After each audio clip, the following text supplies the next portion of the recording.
Well, if you have a Bible in front of you, please do turn back to Galatians chapter 3, which Lucy read for us earlier.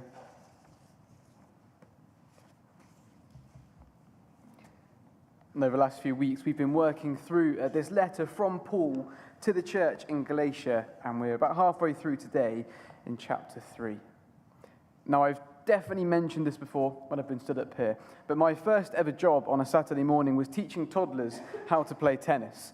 2 to 4-year-olds, arm them with tennis rackets. And the question most people ask, which is a good question, is how do you teach a toddler to play tennis?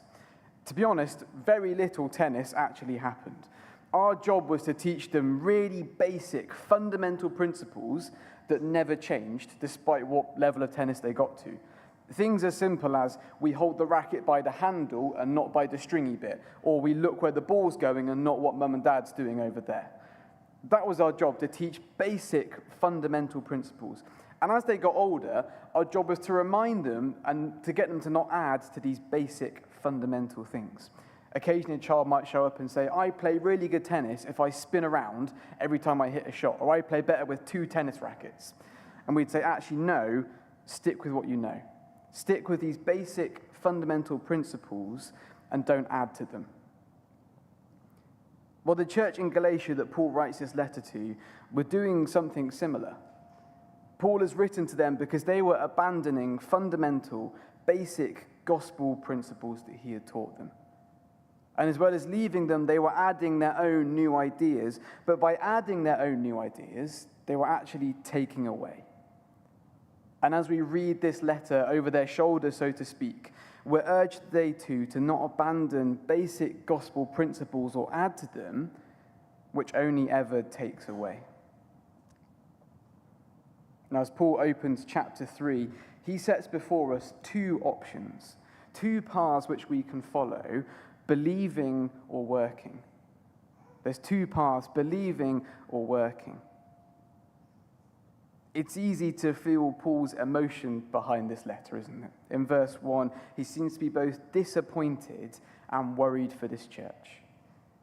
You foolish Galatians, who has bewitched you? Who has led you astray to believe these false ideas? Previously, Paul had spent time at this church. He'd preached the gospel to them, the good news that Jesus Christ crucified was God's means to rescue people. That the Son of God hanging on a cross was good news to us.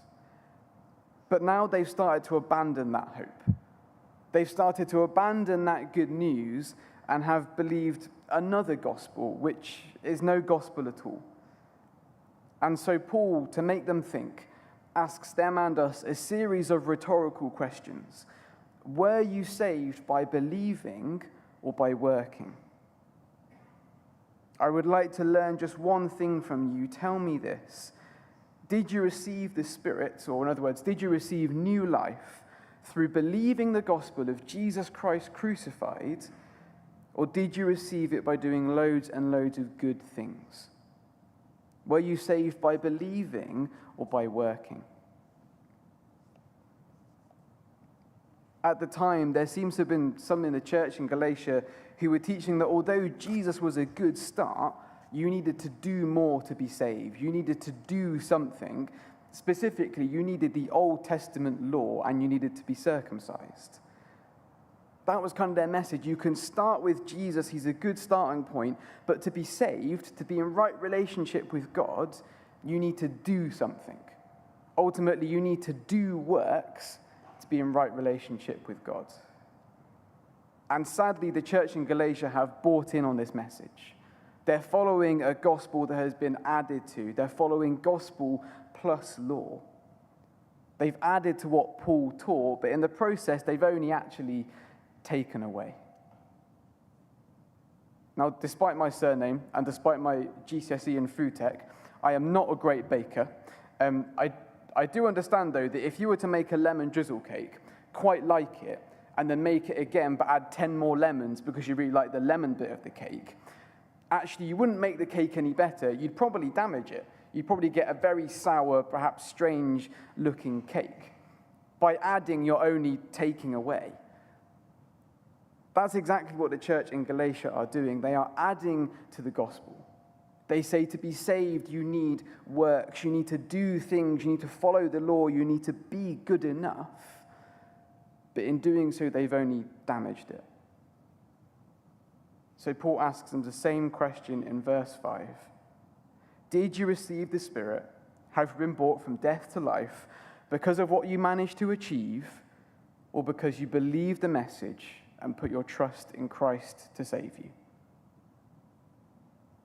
The question is rhetorical. Paul's not looking for answers on the back of a postcard, but he's asking these questions to remind them and us that we are saved through faith in Jesus alone. Not through anything we can do or add. No, God's people are saved by faith in Jesus alone. Now, not many of us here today are probably tempted to add the old Jewish law to our gospel. We're probably not going to add laws of circumcision or say you need to follow certain Old Testament laws to be saved, but the risk is the same. Like Paul says in verse 3, we can easily begin with means of the Spirit, God's means of saving us, but then we try and finish by means of the flesh. We can easily forget or add or change those basic gospel principles that we are saved by faith alone. It might not be circumcision that we add, but we can function as if we need to add to Jesus' work, as if we need Jesus plus to be saved. We need Jesus plus something else.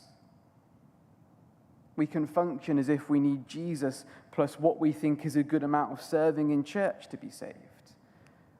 Or Jesus plus us being perfect parents to be saved. Or Jesus plus us having consistent quiet times to be saved. Now, those are all amazing things to be aiming for and striving for, but when we add them to the gospel, when we act like they are what saves us, we only take away and we damage it. Jesus plus anything we can do is no gospel, it is not good news, because at the end of the day, we would condemn ourselves when we failed to do it. God's people are saved by faith in Christ alone. So Paul lays before us and the church a decision between believing or working. Were you saved by believing or by working? And now from verse 6, he goes on to show us that in the true gospel, there is blessing and belonging. There is blessing and belonging. Now, if you've read The Hobbit, which is kind of the precursor to Lord of the Rings, you'll know it's a story about a company, a collection of dwarves who go to reclaim their home in a single lonely mountain.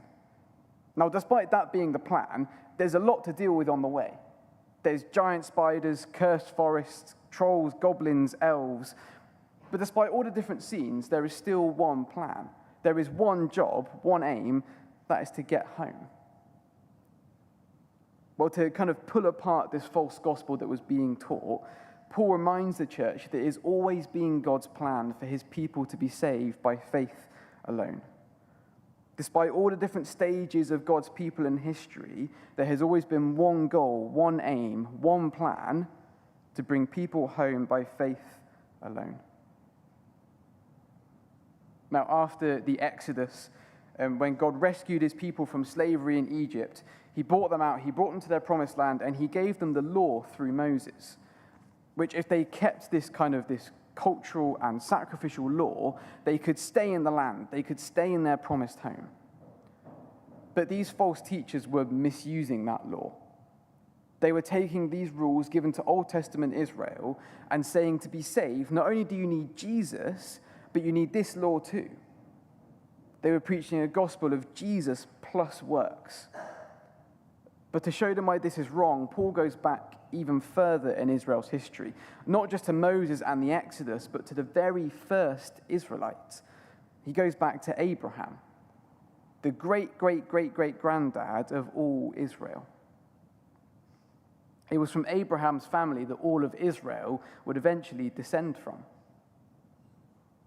In verse 6, Paul quotes from Genesis 15, the first book in the Bible.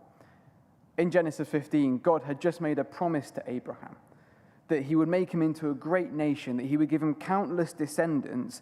One day, Israel, a whole nation, would descend from his family. And despite Abraham being too old to have children, despite his wife not being able to have children either, he trusts in God's promise. He puts his faith in him, and what happens? Well, Paul tells us in verse 6, so also Abraham believed God, and it was credited to him as righteousness. Or in other words, God declared Abraham good, accepted. Abraham came to know blessing and belonging. Before the law existed, before Moses was born, before that law was made, Abraham was accepted by God on the basis of faith alone. Right from the very beginning, there has been one plan, that God's people would be saved, they would know blessing and belonging, they would be made righteous by faith alone, not by works of the law. God's people know blessing and belonging, salvation and belonging to God's people through faith and faith alone. And it's the same for the church in Galatia, and as it is us today, like it was for Abraham. We are counted as righteous. We come to know blessing and belonging through faith alone. Paul says in verse 7, understand then that those who have faith are children of Abraham. Or in other words, part of God's chosen people. Those that have faith know blessing and belonging. They are saved and are made part of God's people. What matters is not our ethnicity, our bloodline, our pedigree, our works, what we can do, how much we've achieved, but faith. It is through faith in Christ, trusting in God and his promises, that we come to know blessing and belonging. God's people are made righteous. They know blessing and belonging by faith alone. But why is that such good news? Why is Paul so keen that the church in Galatia don't abandon this message of faith and faith alone?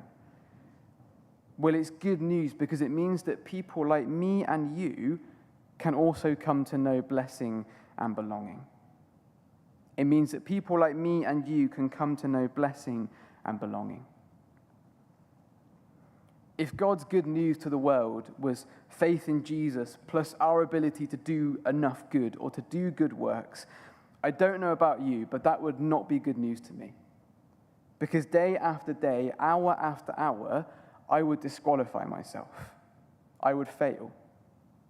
Repeated failings in the same way, week after week, day after day, would mean that I am not accepted by God. Yet that is not our gospel. No, God's plan from the beginning has always been that his people would be saved. They would know blessing and belonging through faith in him alone. And that is good news because it means even though we fail through faith in Christ, we have been declared righteous, been declared good, accepted. God sees us just as if we'd never sinned. It means that the one who got angry and took it out on their family does not stand condemned before God, but righteous. It means the one who returned to that website they know is hurting them is not condemned, but righteous.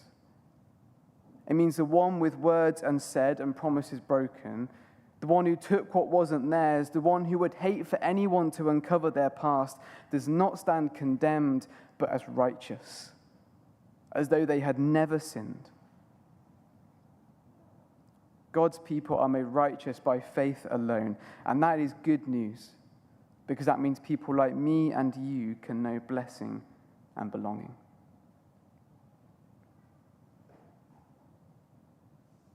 So Paul lays before us a choice of believing or working for our salvation. He's shown us how in the true gospel we know blessing and belonging through faith alone. But now in verse 10 to 14, Paul kind of explores the other option. What are we left with if we have to work for our salvation? What are we left with if we have to do enough good to be saved? And Paul shows us we only find curse and condemnation. It is the opposite of blessing and belonging. We find curse and condemnation. Paul says in verse 10, "For all who rely on the works of the law are under a curse. As it is written, cursed is everyone who does not continue to do everything written in the book of the law." I found generally that the older I've gotten in life, the tests I have to take are less and less forgiving. When I was doing my GCSEs or my A-levels, I might not get the grade I want, but I might still pass. I might not get an A star, but I might get a B or a C. But as I've got older, the tests are less and less forgiving. Now when I take my car to go get an MOT, if there's one little thing wrong, I get a big fail stamp and I have to pay them a couple of £100 to fix something that I don't really know what they fixed. The tests we face do not allow any room for any error. That is how God's law operates. It demands complete, perfect obedience, no room for error. Therefore, if we begin to rely on it to be accepted by God, we only face curse and condemnation, because none of us have that complete, perfect obedience. So Paul says in verse 11, "Clearly no one who relies on the law is justified before God, because the righteous will live by faith." And in verse 12 he adds, the law is not, verse 12, "The person who does these things will live by them." The law is not what's at fault. If you could do the things in the law, you will live by them. You will know acceptance and salvation. But the issue is none of us can or do. When we look to the law, when we look to do enough good to be saved, we only find curse and condemnation. But to this church who had been relying on themselves and only finding curse and condemnation, Paul lays before them the gospel, that Christ was treated as the cursed and condemned for us. He says in verse 13, "Christ redeemed us from the curse of the law by becoming a curse for us. For it is written, cursed is everyone who is hung on a pole." Paul is looking back to an Old Testament practice in Israel. If someone committed murder, that person would be killed and their body hung on a pole, up in the air, as kind of a sign to the world that this person is under God's judgment and they've been rejected by him, that this person is facing God's curse for what they've done. So he says everyone who is hung on a pole is cursed. And the same applies to Jesus.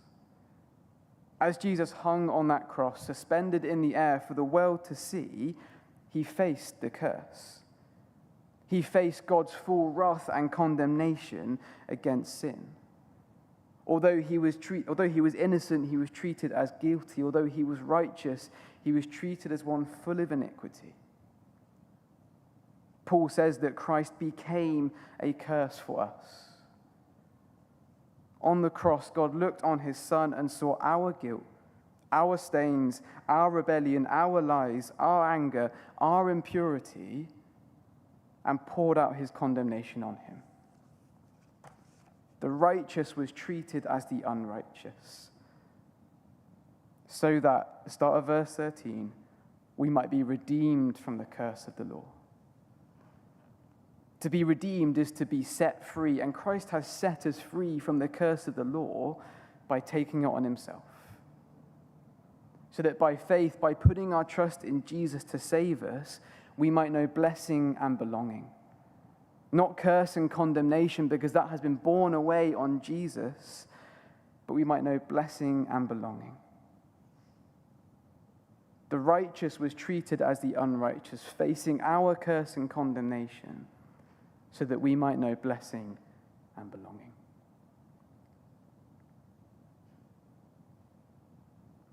As we finish, this passage really asks one big question of us, and it's, who are we relying on? Who are we relying on to be accepted by God?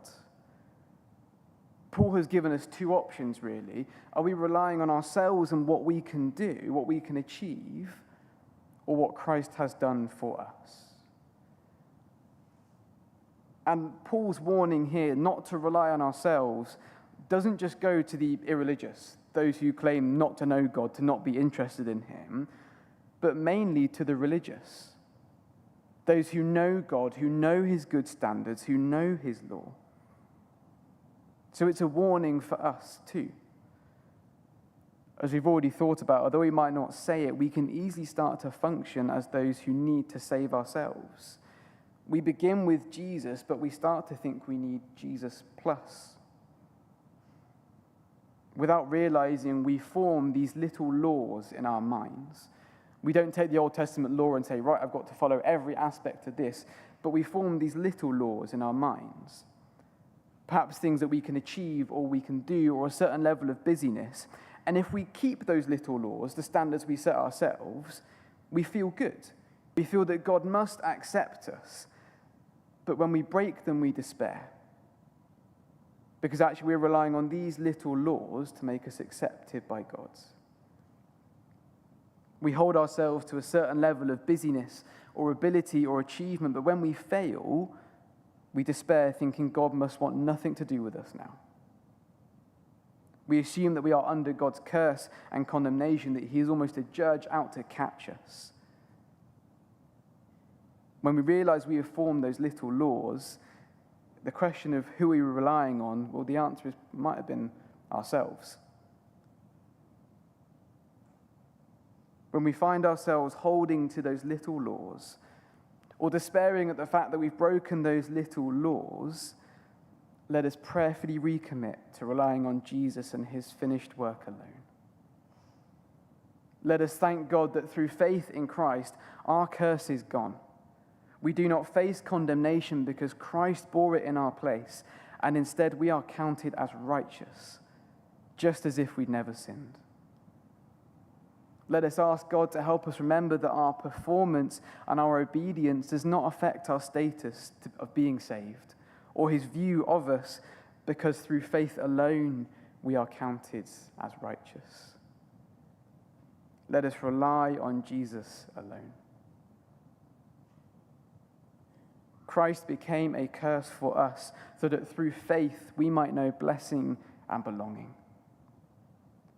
God's people are made righteous. They are declared good and accepted. They know blessing and belonging by faith in him alone.